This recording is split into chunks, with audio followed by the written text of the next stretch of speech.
Hello friends, स्वागत है आपका हमारे यूट्यूब चैनल जीएस कैप्सूल में। आई होप आप सभी लोग अच्छे होंगे और आपकी तैयारी अच्छी चल रही होगी। फ्रेंड्स, आप सभी को पता है हम अपने इस चैनल के माध्यम से यूपीपीएससी और यूपी ट्रिपल एससी से संबंधित सभी परीक्षा अपडेट्स आपको समय से देते रहते हैं। तो आज आप सभी को पता है 27 अगस्त को जूनियर असिस्टेंट 1262 पदों का मुख्य परीक्षा प्रस्तावित थी, तो उसका एग्जाम पेपर आ गया है। तो उसके आंसर की मैं आप लोगों के लिए बना देता हूं। सबसे पहले हम जीएस के आंसर देखते हैं, जिसकी सबसे पहले सबको जल्दी रहती है। तो देखिए, पहला प्रश्न है आपका, कोसा सिल्क एक भारतीय रेशम कीट एंथेरिया माइलिटा के कोया से प्राप्त होता है। निम्नलिखित में से किस राज्य से ये संबंधित है? तो छत्तीसगढ़ और मध्य प्रदेश में आपको ये मिलेगा। अगला, सूर्य का प्रकाश जो ऊर्जा का प्राथमिक स्रोत है, निम्नलिखित में से किस सेल का उपयोग करके बिजली में परिवर्तित किया जाता है? तो पीवी सेल्स या फोटोवोल्टाइक सेल्स। तो ऑप्शन डी इसमें आपका यहां पर सही होगा। अगला, निम्नलिखित में से कौन हाल ही में एशियाई तलवारबाजी चैंपियनशिप में कांस्य पदक जीतने वाले पहले भारतीय बनी है? तो भवानी देवी जी तलवारबाज हैं और इन्होंने भी एशियन चैंपियनशिप में कांस्य पदक जीता है। ये करंट अफेयर्स में मैंने कवर किया था। आगे, उस कार्यक्रम का नाम बताएं जो हाल ही में उद्योग और शिक्षा क्षेत्र में रक्षा अनुसंधान और विकास को बढ़ावा देने के लिए डीआरडीओ और नई डीआरडीओ द्वारा नई दिल्ली में शुरू किया गया था। तो डीआरडीओ का कौन सा प्रोग्राम था, ये भी हमने कवर किया था। तो जून में आयोजित किया गया था ये अनुसंधान चिंतन शिविर। ठीक है, अनुसंधान चिंतन शिविर, ऑप्शन डी आपका यहां पर सही होगा।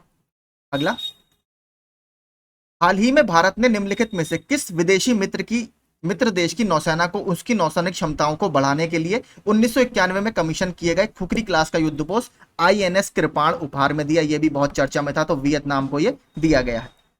भारत में मानहानि को आईपीसी या भारतीय दंड संहिता की किस धारा में परिभाषित किया गया है? तो डिफेमेशन वगैरह के केसेस आपने देखा होगा, जो नेता उल्टा सीधा बोल देते हैं उनके ऊपर ये केस हो जाते हैं, इस वजह से चर्चा में ये रहता है। तो सेक्शन 499 का ये है, 499 का। आगे, नुआखाई एक फसल उत्सव भारत में मुख्य रूप से किस राज्य में मनाया जाता है? तो उड़ीसा का एक ये फेस्टिवल है, उड़ीसा का। भारतीय संविधान में किस याचिका का अर्थ है सूचित होना या प्रमाणित होना, अर्थात टू बी इन्फॉर्म्ड या टू बी सर्टिफाइड? तो देखिए, जो सर्टियोररी होती है, ठीक है, सर्टियोररी उत्प्रेषण, ठीक है, टू बी इन्फॉर्म्ड या टू बी सर्टिफाइड, सीईआर से आप निकाल सकते थे सर्टियोररी। ठीक है, ये आपके लैटिन और वो वाले वर्ड्स होते हैं, उसकी वजह से अलग अलग है। 5 तरह के रेट्स की बात अनुच्छेद 32 में की जाती है। आगे चलते हैं, तो सर्टियोररी इसका आंसर है। आईआईएचआर भारतीय बागवानी और अनुसंधान संस्थान बागवानी के विभिन्न पहलुओं पर बुनियादी रणनीतिक प्रत्याशित और व्यवहारिक अनुसंधान के लिए एक केंद्रक अभिकरण या नोडल एजेंसी है। इस संगठन का मुख्य अनुसंधान स्टेशन निम्नलिखित में से किस राज्य में स्थित है? तो कर्नाटक के बेंगलुरु में इसका हेडक्वार्टर है। ठीक है, कर्नाटक के बेंगलुरु में। निम्नलिखित में से किस घटना के बाद वल्लभ भाई पटेल को सरदार की उपाधि दी गई थी? तो बारदोली सत्याग्रह के बाद इन्हें उपाधि दी गई थी, वहां की महिलाओं द्वारा दी गई है। इन्हें क्या बोला जाता है इसके अलावा? लौह पुरुष बोला जाता है और भारत का बिस्मार्क भी इनको बोला जाता है। तो बारदोली इसका सही आंसर होगा।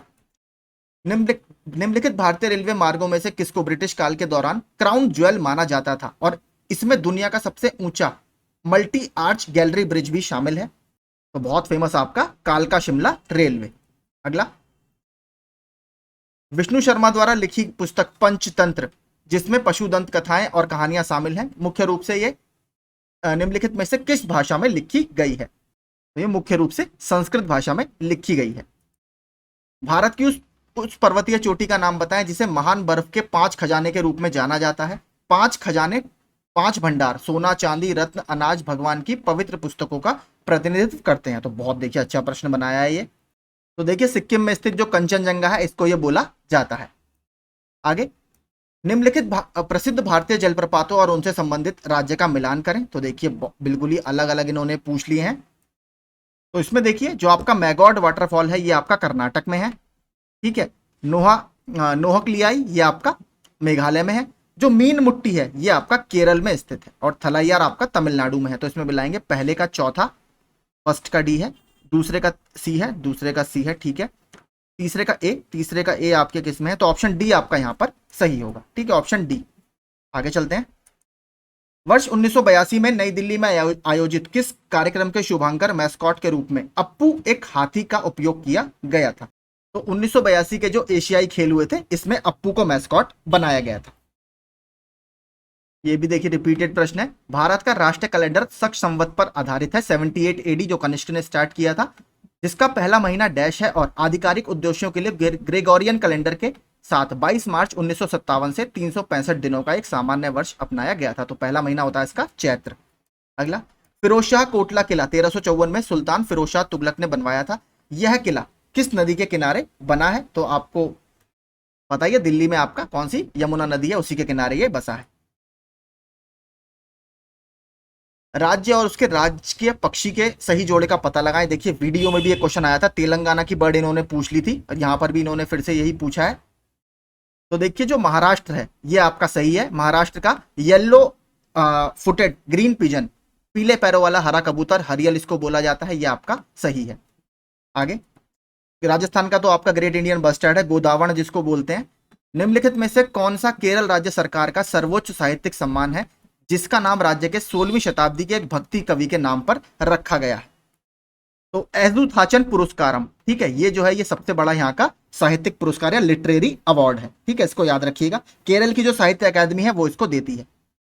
केंद्रीय विद्युत प्राधिकरण यानी सेंट्रल इलेक्ट्रॉनिक्स अथॉरिटी ने मसौदा ड्राफ्ट केंद्रीय विद्युत प्राधिकरण विनियमन 2023 जारी किया है। ड्राफ्ट के अनुसार क्षेत्र से गुजरने वाले 33 केवी और उससे नीचे के सभी विद्युत लाइनों को भूमिगत किया जाएगा। तो किसको बचाने के लिए? देखिए ये है ग्रेट इंडियन बस्टर्ड, क्योंकि ये देखिए इनका लो फ्रंटल विजन होता है, सामने ये बहुत तेज नहीं देख पाते हैं, इसकी वजह से इनको जो लाइनें होती हैं उससे टकरा जाते हैं। तो ये काफी ज्यादा बड़ी समस्या हो रही थी क्योंकि ये क्रिटिकली एंडेंजर्ड श्रेणी में आते हैं। तो ग्रेट इंडियन बस्टर्ड के लिए यह योजना अपनाई गई है। अब देखते हैं कंप्यूटर के प्रश्न। माइक्रोसॉफ्ट वर्ड जैसे वर्ड प्रोसेसिंग सॉफ्टवेयर की कौन सी विशेषता दस्तावेज शीर्षकों के आधार पर अंतर्वस्तु या कंटेंट की तालिका बनाने में सक्षम रहती है?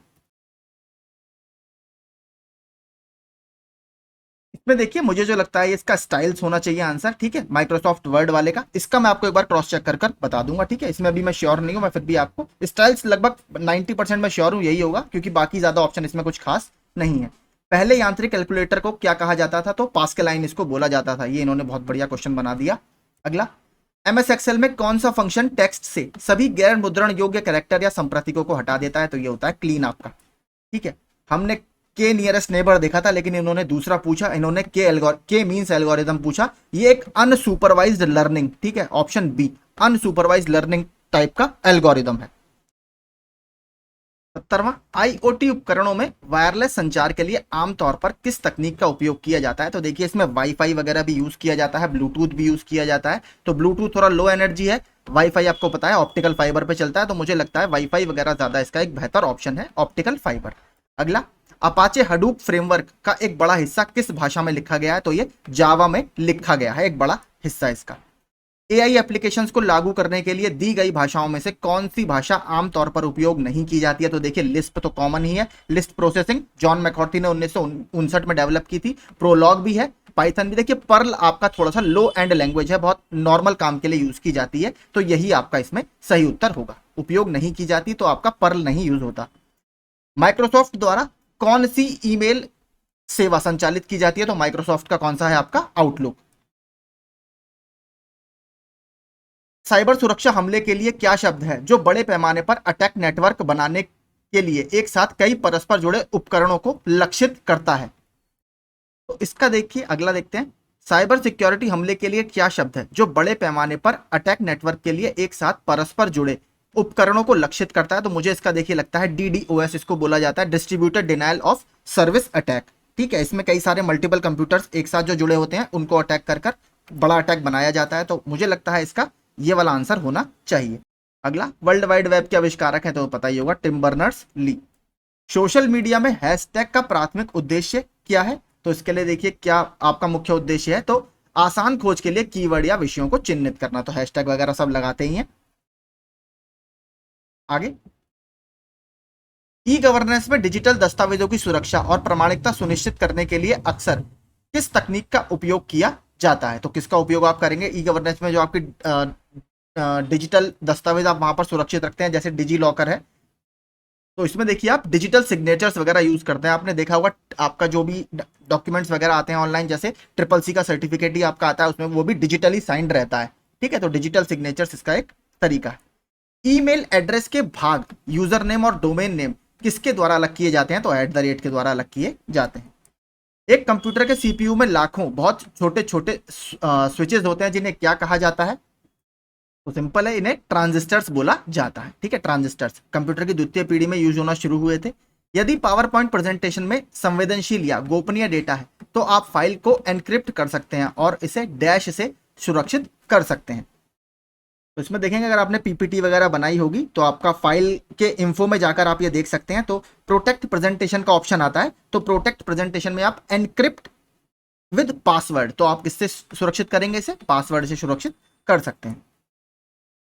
उत्तर प्रदेश से संबंधित जानकारी देखते हैं। निम्नलिखित में से किस नृत्य शैली में एक महिला नर्तकी नृत्य करते समय अपने सिर के ऊपर रोशन दीपकों के एक स्तंभ को सुसज्जित करती है? मैंने बोला था आपको, घड़ा डांस इसको बोला जाता है, हमने अभी देखा है, ये ब्रज का डांस है, चरकुला। आधुनिक उपयोग के लिए टेबल वेयर जैसी उच्च चमक वाली विशेषकर चमकदार वस्तुएं उत्तर प्रदेश के निम्नलिखित में से किस क्षेत्र में उत्पादित की जाती हैं? तो बहुत आपका चमकदार वस्तुएं, जो हम कह सकते हैं टेबल वेयर, ऊपर टेबल के ऊपर जो आप सजाने के लिए रखते हैं, तो इसका मुझे लगता है देखिए चिन्हट और मौसेलिया एक अच्छा आंसर होना चाहिए। ठीक है, क्योंकि मुरादाबाद वगैरह तो देखिए मेटल क्राफ्ट पीतल के लिए बहुत फेमस है। चिन्हट और मौसेलिया में मुझे थोड़ा सा मैंने सर्च किया तो दिखा है कि कुछ पॉलिश्ड या हाई ग्लॉस्ड आइटम टेबल वेयर के रूप में यूज किए जाते हैं। तो व्हाइट कलर का कुछ मुझे इसमें दिखा था, प्लेट्स वगैरह बनी हुई थी। ठीक है, तो डी मुझे लगता है एक ज्यादा बेहतर आंसर है। निम्नलिखित में से कौन सा स्थान उत्तरी कौशल जनपद की राजधानी था? तो उत्तरी कौशल जनपद, तो देखिए सीधे मैंने जो आपको समझाया था, जब मैंने बताया था आपको महाजनपद, एक तो मल्ल महाजनपद की राजधानी क्या था? कुशीनगर था। और जब मैंने बताया था कि श्रावस्ती में सबसे ज्यादा उपदेश दिए थे, कौशल महाजनपद की राजधानी ये हुआ करता था। ठीक है, तो श्रावस्ती कौशल महाजनपद की राजधानी था। अहिच्छत्र, ये देखिए पांचाल महाजनपद की राजधानी है। ठीक है, पांचाल। आगे, तो श्रावस्ती सही आंसर होगा। देवगढ़ में स्थित गुप्त काल का दशावतार मंदिर जो भगवान विष्णु को समर्पित है, अपनी वास्तुकला शैली के कारण उत्तर भारत में सबसे प्राचीन किस तरीके का मंदिर है? तो ये पंचायतन स्टाइल का मंदिर है। पंचायतन मतलब 4 छोटी छोटी मूर्तियां साइड में होंगी, एक मुख्य मूर्ति बीच में होगी। निम्नलिखित में से किस जानवर की रक्षा के लिए हस्तिनापुर वन्यजीव अभयारण्य की स्थापना 1986 में की गई थी? तो उत्तर प्रदेश का काफी बड़ा ये है। देखिए भागेंगे, बाघ वगैरह नहीं। ठीक है, लाल पांडा अगर देखेंगे, स्वैम्प डियर मुझे लगता है इसका ज्यादा अच्छा आंसर होना चाहिए। तो ऑप्शन ए इसमें सही होगा। आगे, फतेहपुर सीकरी को पहले फतेहाबाद के नाम से जाना जाता था। यहां फतेह शब्द का अर्थ जीत है। निम्नलिखित में से किस भाषा से यह शब्द लिया गया है? तो देखिए अष्टसूर जो है ये सूरदास की किताब नहीं है, बाकी सारे प्रेम पथिक, तिलोत्तमा और क्षणदा, ये बिल्कुल सही मैचिंग है। सी आपका इसमें गलत है।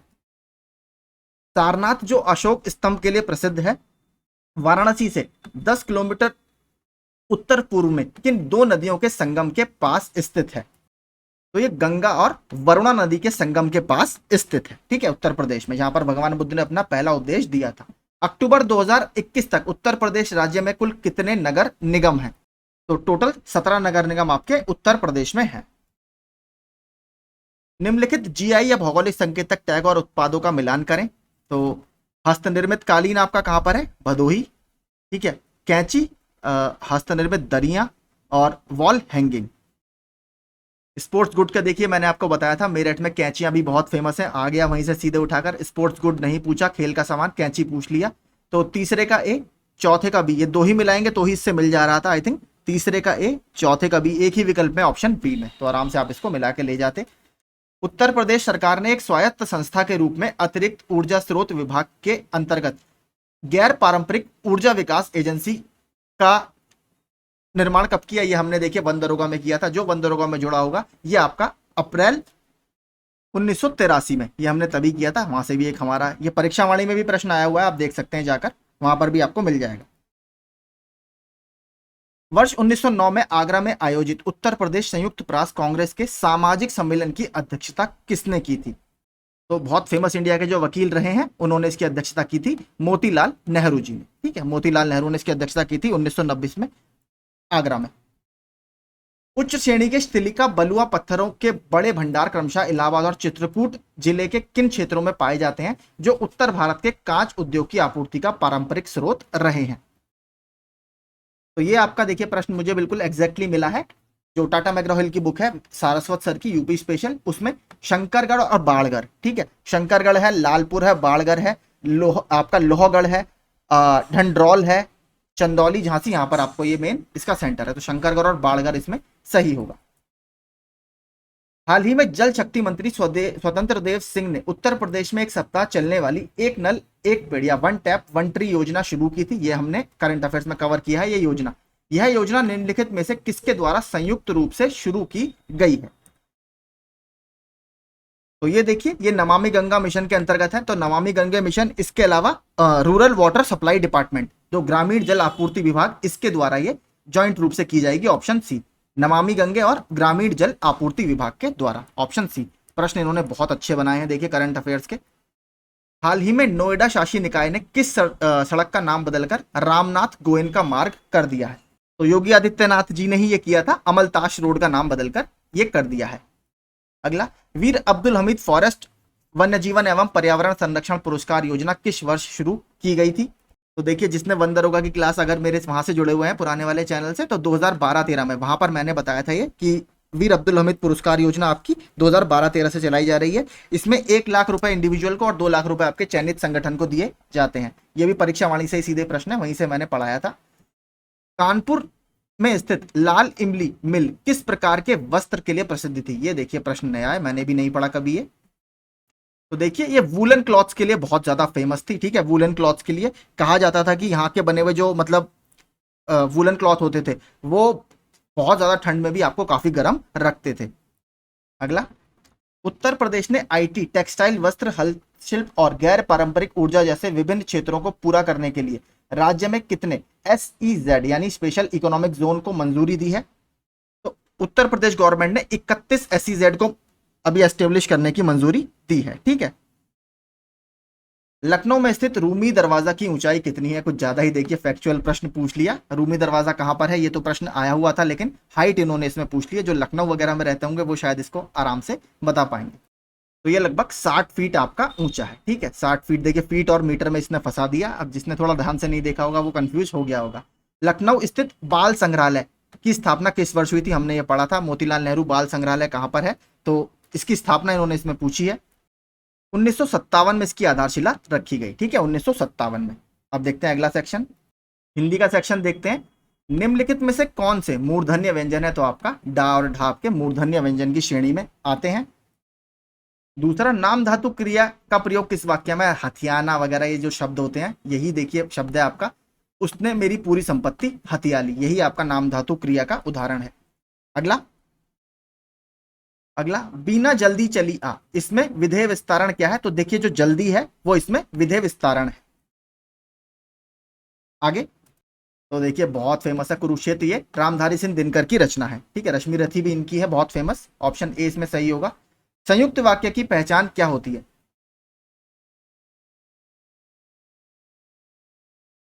तो जो ऑप्शन डी है, एक प्रधान और एक समानाधिकरण उपवाक्य होता है। दोनों उपवाक्य आपस में स्वतंत्र रहते हुए किसी योजक और अथवा किंतु आदि से जुड़े होते हैं। ऑप्शन डी इसमें सही होगा।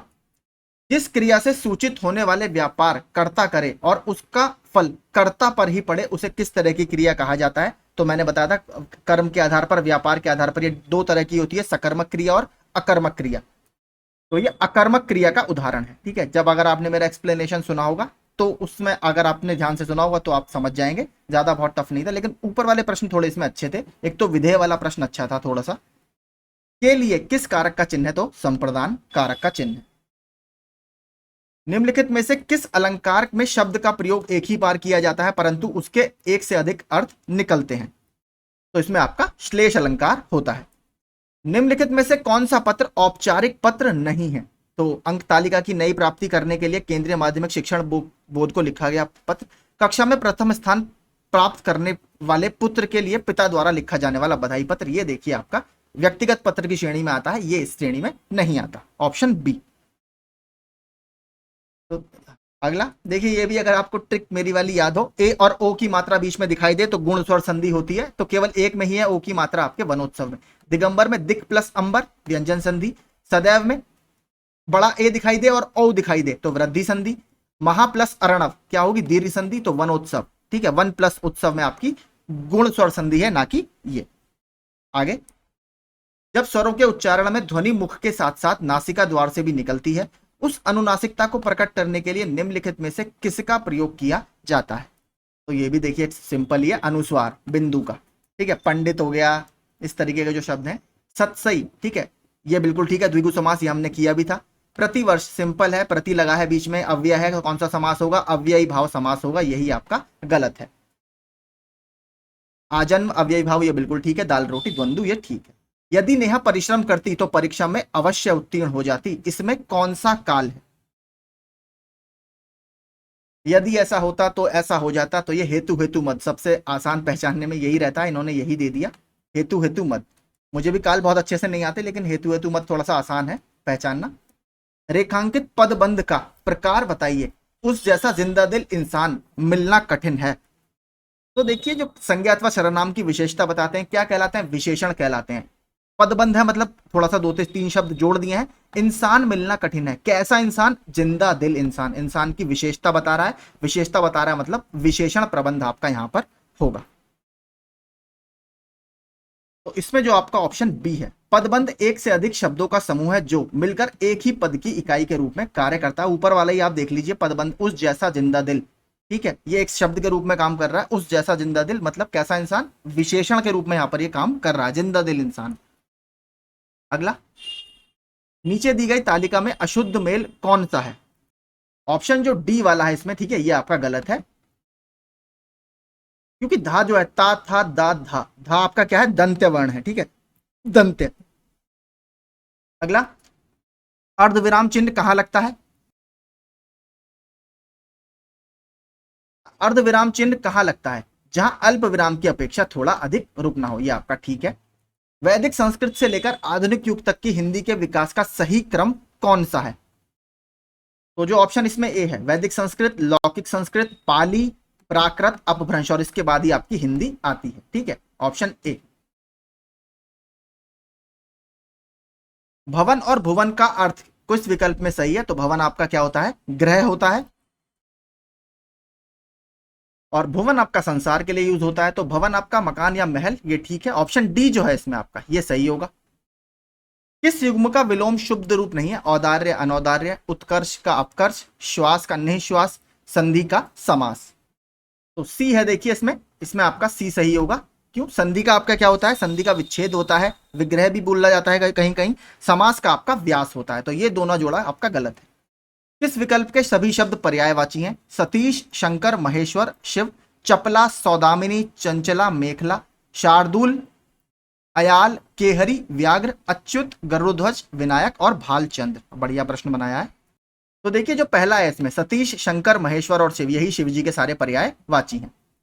अगला, अकर्मक धातुओं से बनने वाला और सदैव एक वचन पुल्लिंग और अन्य पुरुष की क्रिया वाला वाच्य कौन सा है। यह है आपका भाववाच्य, ठीक है, ये भाववाच्य का उदाहरण है। आगे,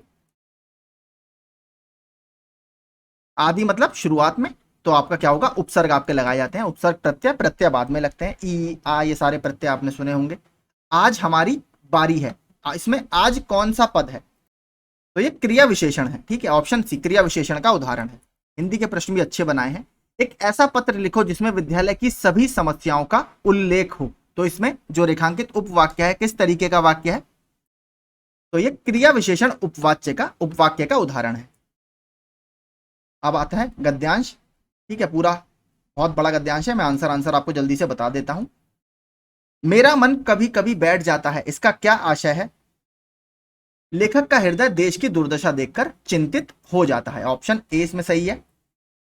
अगला, लेखक ने चिंता का विषय किसे कहा है, तो इसमें देखिए जो बी वाला ऑप्शन है, ऐसी प्रवृत्ति चिंता का विषय है जिसके कारण लोग हर आदमी को दोषी समझने लगते हैं।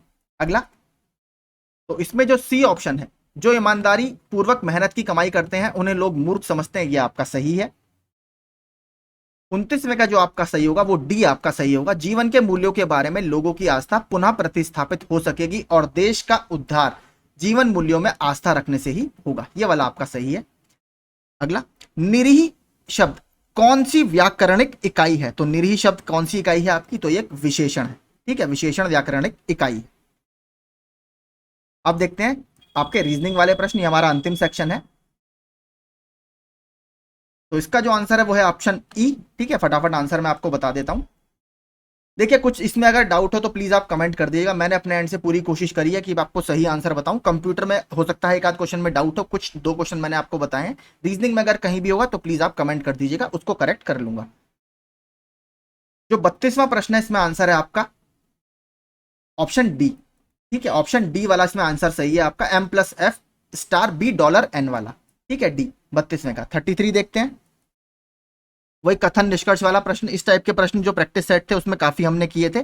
तो इसमें देखिए जो ऑप्शन ए है आपका, केवल 1 और 2 आपके अनुसरण करते हैं, ये इसमें आपका सही है मेरे हिसाब से। 34वां देखते हैं, 34वें का आंसर है आपका 85। 35वां देखते हैं, यदि किसी निश्चित भाषा में इलेक्शन, तो ये आपका कोडिंग डिकोडिंग का प्रश्न है। ठीक है, इसको इलेक्शन को ये लिखा जाता है, तो फ्लोटिंग को इसमें क्या लिखा जाएगा, तो INRCRFLD, ऑप्शन ए ऐसे ही लिखा जाएगा।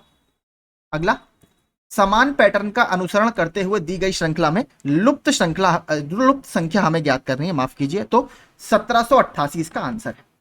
अगला, दिए गए चित्र में त्रिभुजों की संख्या। देखिए मोस्टली प्रश्न सारे वैसे ही हैं जो अभी वीडियो के री एग्जाम में आए थे, आयोग ने पैटर्न लगभग वही रखा है। 18 इसका सही आंसर है। लुप्त संख्या ज्ञात कीजिए 38वें का, तो इसमें आंसर है 112। आगे तो सिंपल है, तो देखिए 17 चौक 68, 13 निम्मा 117, 14 अट्ठे 112। 39वां, 8 पुस्तकें एक के ऊपर एक रखी हुई हैं, ये वाला जो प्रश्न है आपका, इसका आंसर है इंग्लिश, अंग्रेजी, ऑप्शन डी 39वें का। अगला, दिए गए शब्दों को उसी क्रम में व्यवस्थित करें जिस क्रम में वे शब्दकोश में आते हैं और फिर सही क्रम चुनिए। इस टाइप का प्रश्न देखिए, पेयर वाला एक मैंने ज्ञान मुद्रा के प्रैक्टिस सेट में कराया था, उसमें किसी सर का कमेंट भी आया था। ठीक है, तो उसी तरीके के प्रश्न आपको लगभग मिले हैं। हाँ, कुछ देखिए हिंदी के प्रश्न काफी अच्छे लेवल के हैं, वो मैं बिल्कुल मानता हूं, उसमें काफी अच्छा लेवल इन्होंने रखा है। 40वें का होगा आपका ऑप्शन डी। 41वां जो प्रश्न है आपका, इसका सही आंसर है कथन निष्कर्ष वाला, फिर से यह प्रश्न पूछा है, इसका ऑप्शन है डी। ना तो एक और ना दो ही इसमें निहित है, ऑप्शन डी इसमें सही होगा। 42वां देखते हैं, 42,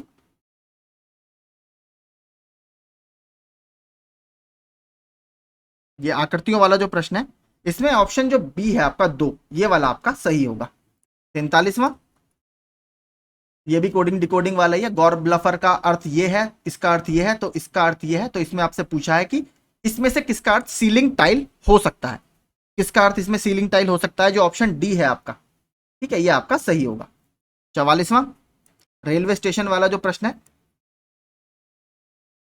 इसकी अगर बात करें तो इसमें ऑप्शन जो डी है, चलती ट्रेन में चढ़ने का जोखिम लेने के बजाय ट्रेन छूटने दें। माफ कीजिए, इसका ये डी नहीं होगा, इसका सी ज्यादा बेहतर ऑप्शन है। ठीक है, माफी चाहूंगा इसके लिए। सी इसका ज्यादा बेहतर ऑप्शन है, क्योंकि उसमें लिखा है कि अभी टिकट खरीदने का समय नहीं बचा है, लेकिन देखिए ऐसा नहीं है खत्म हो गया, ट्रेन चलने वाली है। तो ठीक है, नहीं, इसमें डी ही सही होगा। ठीक है, मैं खुद थोड़ा सा कंफ्यूज हो गया, इसमें डी ही ज्यादा बेहतर ऑप्शन है, क्योंकि देखिए टिकट खरीदने का समय आपके पास है ही नहीं, तो आपको या तो ट्रेन में चढ़ना होगा और ट्रेन आपके चलने के लिए तैयार है, तो चलती ट्रेन में देखिए चढ़ने का जोखिम लेने के बजाय ट्रेन छूटने दें। मुझे लगता है ये ज्यादा इसका एक बेहतर आंसर है, क्योंकि अभी टिकट खरीदने का समय बिल्कुल आपके पास यह नहीं है। आपके लिए सबसे अच्छी बात यह है कि आप चलती ट्रेन में चढ़ने के बजाय छोड़ दें, यह ज्यादा बेहतर है। ठीक है, इसमें देखिए डाउट है, अगर आपको लगता है तीसरा ज्यादा बेहतर है तो उसको देख लेंगे। ठीक है, मुझे लगता है डी ज्यादा बेहतर है, क्योंकि टिकट खरीदने का समय साफ लिखा है कि आपके पास नहीं है, ट्रेन अभी चलने वाली है। ट्रेन वाला ऑप्शन थोड़ा बेहतर मुझे लग रहा है। अगला देखते हैं, 45वां, इसका जो मुझे लगता है, देखिए धारणा 2 अंतर्निहित है। ठीक है, धारणा 2, ऑप्शन डी वाला जो है इसका, ये ज्यादा बेहतर आंसर मुझे लगता है। अगला, ये हमने देखिए सारे कर ही लिए हैं, तो यही देखिए पूरी आंसर की मेरे हिसाब से हो गई है। कुछ कंप्यूटर के 1-2 प्रश्न में डाउट है, और कुछ अगर आपको लगता है रीजनिंग में, क्योंकि जो कथन निष्कर्ष वाले होते हैं उसमें हमेशा डाउट रहता है, तो आप कमेंट बॉक्स में कमेंट कर दीजिएगा, उसको मैं रेक्टिफाई कर लूंगा। अभी जितना समय मेरे पास था, मैं अकेला ही हूं, तो मैंने बनाने की कोशिश की है। जीएस वगैरह में मुझे नहीं लगता, और कंप्यूटर में भी लगभग 90% एक्यूरेसी से ऊपर ही होगी, क्योंकि उसमें ज्यादा मैंने, चलो लगभग मुझे सारे प्रश्न मिल गए हैं किताबों में और ऑनलाइन वगैरह हर प्लेटफॉर्म पर। ठीक है, तो आप अपने आंसर मिला सकते हैं इससे। अच्छा लगता है हमारा किया हुआ काम, तो आप प्लीज हमारे चैनल को सब्सक्राइब कर लीजिए। जितने भी आपके आंसर मिलेंगे काफी अच्छा है आप लोगों को, और आगे अपनी तैयारी अलग अलग एग्जाम्स के लिए करना चाहते हैं तो प्लीज आप मुझसे जुड़ सकते हैं अलग अलग एग्जाम्स की तैयारी के लिए। ठीक है, मेरी तरफ से आप सभी को आपके परिणाम के लिए ऑल द वेरी बेस्ट। अपनी तैयारी करते रहिए। Thank you so much.